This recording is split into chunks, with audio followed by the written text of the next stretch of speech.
ایک دفعہ کا ذکر ہے، ایک چھوٹا سا گاؤں تھا جہاں رحیم نام کا ایک محنتی کسان رہتا تھا۔ رحیم کے پاس ایک چھوٹا سا کھیت تھا جس میں وہ دن رات محنت کرتا تھا۔ اس کا مقصد صرف اتنا تھا کہ وہ اپنے خاندان کے لیے 2 وقت کی روٹی کما سکے۔ رحیم کا پڑوسی زاہد ایک سست اور لالچ سے بھرا ہوا آدمی تھا۔ زاہد ہمیشہ رحیم کی محنت کو دیکھتا اور اس سے حسد محسوس کرتا۔ وہ سوچا کرتا، یہ اتنی محنت کیوں کرتا ہے؟ میں کیوں بغیر محنت کے امیر نہیں بن سکتا؟ ایک دن گاؤں میں ایک بزرگ فقیر آئے۔ انہوں نے لوگوں کو نصیحت کرتے ہوئے کہا، جو محنت کرتا ہے وہی کامیاب ہوتا ہے۔ صبر اور ایمانداری سے کام کرنے والا کبھی ناکام نہیں ہوتا۔ رحیم نے بزرگ کی باتیں سنی اور اپنے کام میں اور بھی دل لگا دیا، لیکن زاہد نے بزرگ کی باتوں کو نظر انداز کر دیا اور آسان راستہ ڈھونڈنے لگا۔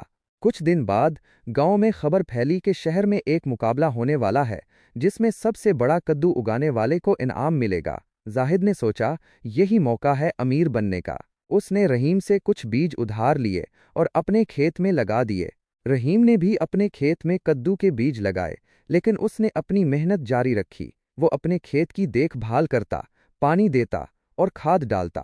زاہد صرف بیج لگا کر سو گیا، یہ سوچ کر کہ کدو خود ہی آگ جائیں گے۔ مقابلے کا دن آیا۔ رحیم کا کدو سب سے بڑا اور صحت مند تھا۔ لوگوں نے اس کی محنت کی تعریف کی اور اسے انعام دیا۔ زاہد کا کدو چھوٹا اور مرجھایا ہوا تھا۔ وہ شرمندہ ہو گیا۔ اس دن زاہد کو سمجھ آیا کہ بغیر محنت کے کچھ بھی حاصل نہیں ہوتا۔ اس نے رحیم سے معافی مانگی اور محنت کرنے کا فیصلہ کیا۔ اخلاقی سبق: محنت کا پھل ہمیشہ میٹھا ہوتا ہے۔ آسان راستے ڈھونڈنے کے بجائے ایمانداری اور صبر سے کام کرنا چاہیے۔